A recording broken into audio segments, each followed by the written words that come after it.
show you how to do a replacement in heater core on a between a 90 basically 98 and a half to about 2002 model Dodge Ram pickup, 1500, 2500, and 3500 series. So it's fairly easy, believe it or not, to do one of these in these trucks. Along the top here you've got several of those bolts that need to come out. There's one there and one over there and one over there, so those need to come out. It's one of the last things you take out though. You need to drop the steering column down. There's two bolts in there that need to come down. There's one there and then one on the other side. You need to pop the panel off, obviously. Then there's these two bolts on the side. There's one there, and then up underneath here, and then the wiring harness. You need to take that bolt out right there. That one. So you can disconnect the wiring harness from the vehicle. So that needs to be disconnected. Same with this plug here and anything else that might be plugged into the wiring harness for the dash, because all that needs to come out. Once you get these bolts out for the steering column, the steering column will just drop down and sit down right down here, so you don't have to worry about pulling it all the way out. Down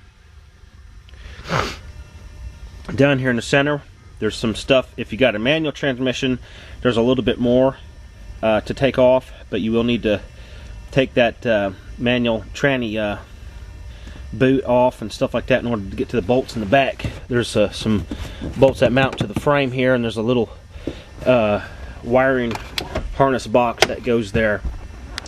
And then same with the other side, we'll need to take those two, take that panel off and get to those bolts. So we'll go ahead and get started. So now we have got the steering column loose. We had to disconnect the emergency brake cable lever. Yeah, there's a little connection that needs to be disconnected. Got the wiring harness disconnected here. That took the hood latch off from the bottom.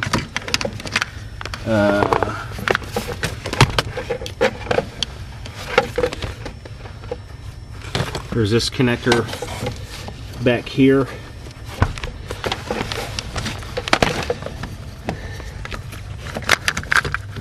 That one there, disconnected that one. Took it and took out these bolts up above here, and as you can see, the dash is coming loose. And we got the bolt down over there. Did disconnect those two wires there that were connected to the heater box, and took out that one bolt on the side. So now we're going to go ahead and take out this bolt over here on this side and continue forward. Took that last bolt on this side. You will need to disconnect, either take this out off to get to these controls. There's a those are where the actual controls go for the vacuums for the different positions. You can get to it from behind, but it's a little bit better. Get to it. I got it out here, and we should have enough access to get to the heater core.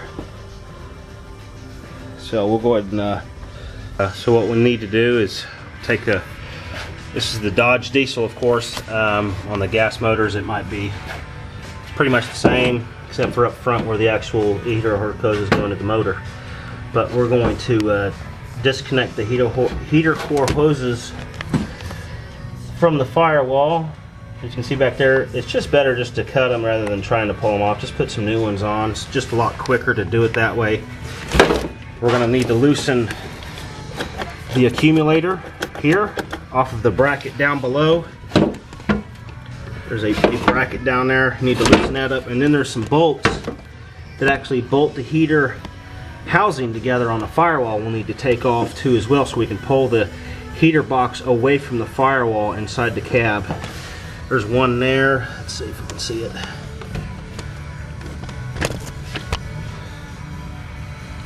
There's one there, but I can't really get the light on it all that good. Anyway, there's some bolts there that need to come off too as well. We'll just keep going. We had to remove the computer. There were some bolts behind there we need to take off. The accumulator's loose. As you can see, the AC lines can go through the firewall there, so it's pretty much good. And in here, we have removed the box away from the firewall enough to pull the heater core out away from it. You do have to take, there's a screw up in here on the right side.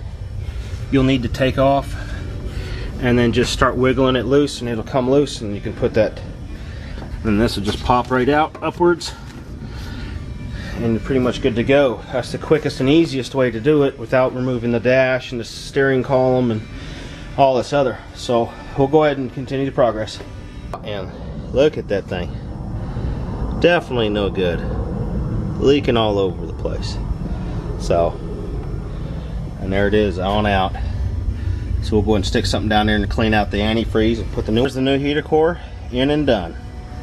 Now it's just time to put everything back together.